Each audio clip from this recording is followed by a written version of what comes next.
a comedy club. Do you No. fear? No, let's make sure we clear this right. Okay.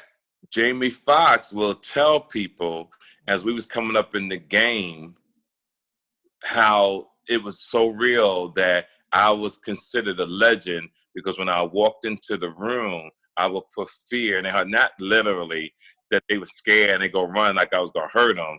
It's just from a joking perspective that no one wanted to go after me because my show was that fire. Do you have somebody that you feel that way about in the comedy world, in the comedy business? Not at all. Not at all. Nobody? Nobody. You can ask Chris Rock, he'll tell you the truth. You can ask Dave Chappelle. All these guys call me a god. And it's just true. You've shared the same stage with those people? All these gentlemen know how phenomenal TK Kirkland is. Wait, Chris Rock, Dave Chappelle? They'll say the same thing?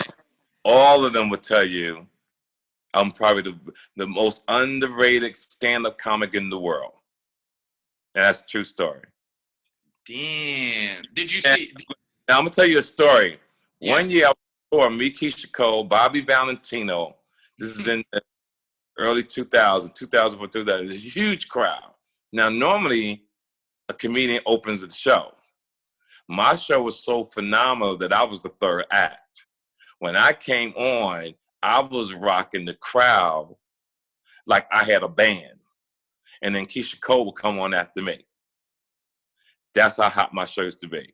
When I used to tour with the Cash Money Millionaires, doing 18,000 seaters, and Baby would take 45 minutes to come out to do his show, I was tearing the crowd up, yo, destroying it. You know, I'm talking about destroying it. So I'm just glad that with social media, shows like your show, shows like the TK Kirkland podcast, shows like Charlamagne the God, shows like Noriega Drink Champs, all the people that I've done shows with, Vlad TV, put me in the light that people know that I exist, because a lot of people would have never known who was the man behind the man. So whoever their favorite comic is, I'm probably their favorite comic. And if I'm not, it's because they're not telling the truth. Because every comic in the country will tell you, this nigga will drop it on your ass. And I just do that. Isn't that's what every comedian, I mean, actually, it's almost every profession, that's what you want. You want the respect of your peers more than sometimes you even want from your fans. Like if your peers say, yo, this is the God right here. Right. More than your fans like to you. Is that correct?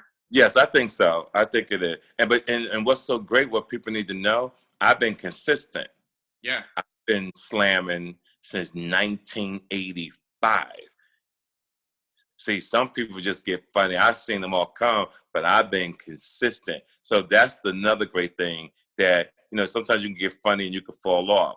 But I've been consistently funny every year, and I want to thank God for that and my sense of humor and always keeping it real to be that type of comedian.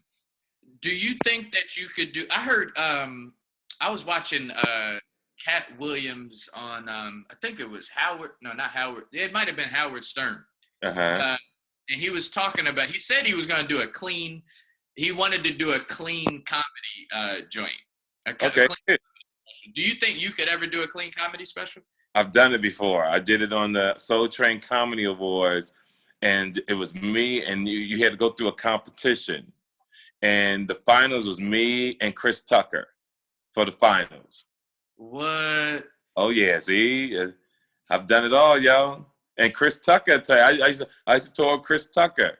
And you funnier than Chris Tucker, though. Stand up. I was destroying Chris Tucker on tour. Yeah. And Chris took my minutes down from 30 minutes to like 10 because he couldn't follow me either. It was way back in the day, and I love him. But, you know, like I said, I'm not hating on nobody. He's good at movies, but stand-up, you would blow, like, that's an easy decision. Yeah, hands down. Yeah. Okay, so Chris Tucker, okay. So have you ever, like, you ever met Katt Williams before? And me and Katt know each other very well. So what's up with, is this all is what he's doing, is this all just like he's trolling everybody, or is this like real what he's going through? Well, again, because of how I'm built and how I think, I really don't give a fuck about how he moves.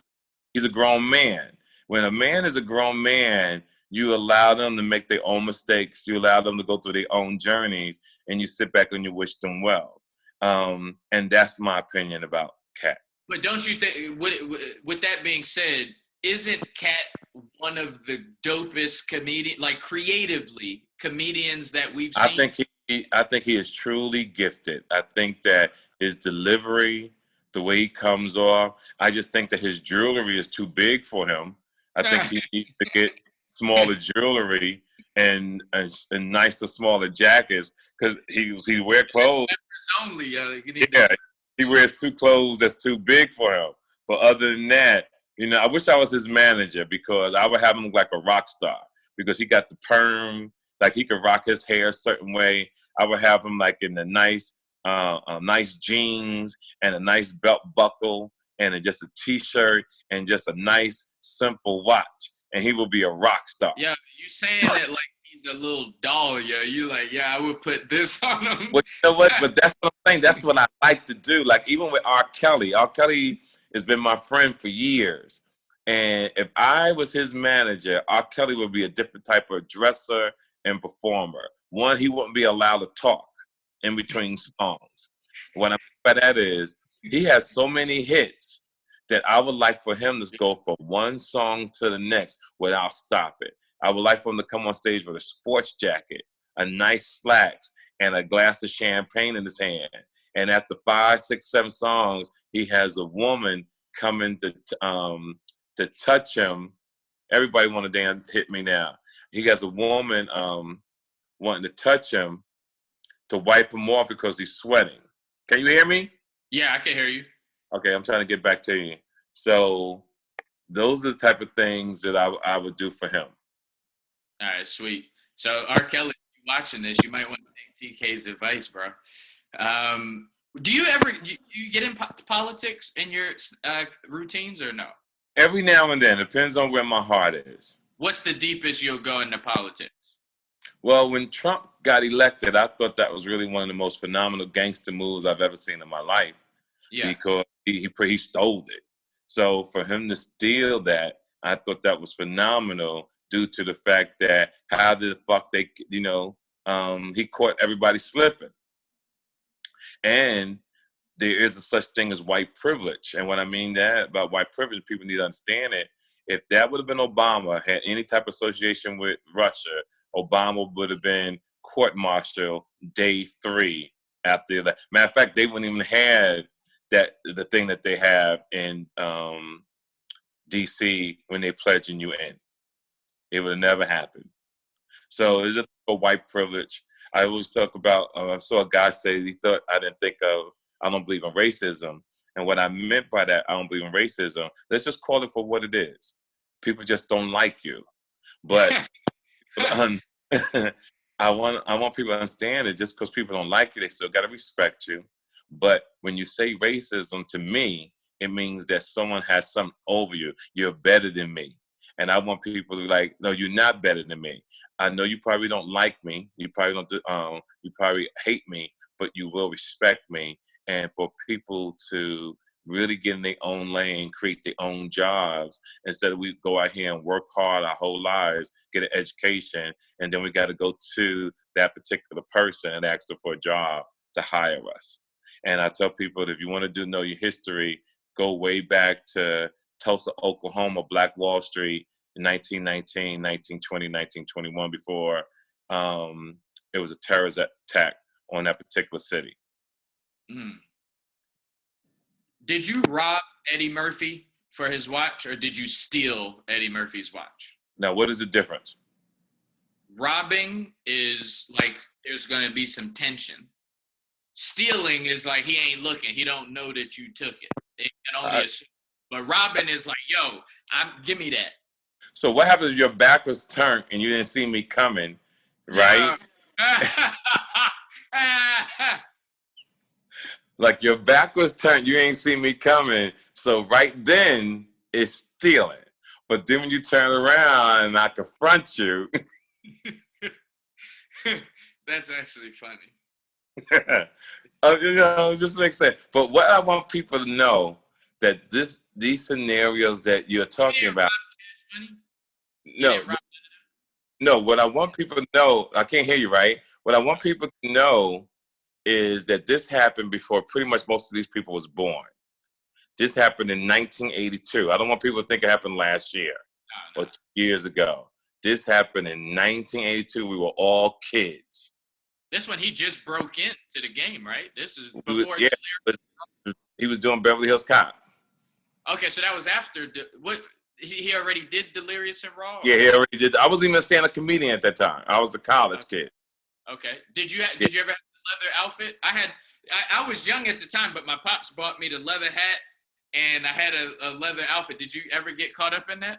Yeah, I had like a badass blue leather outfit. Oh, but you did the blue?